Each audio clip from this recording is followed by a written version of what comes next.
Thanks for watching. This is a video on how I made the fish wrap on my rod. The spacing on this is about 30 millimeters a piece, or in between each cross. It's about 32 at the butt end and 28 at the tip.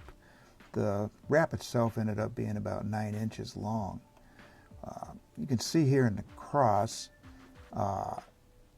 I used black and different oranges and yellows and blues.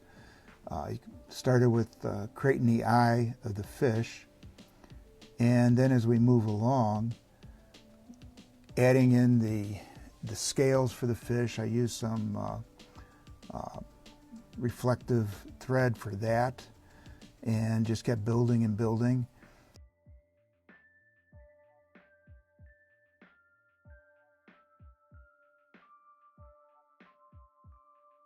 Finally ended up filling it in with blue. Did a lot of packing to get my lines straight. When you're doing a wrap like this, the lines are kind of tough to keep in a straight row, and so a lot of packing to get that. Burnishing, moved everything in place, epoxied everything together, and then we ended up with the final result.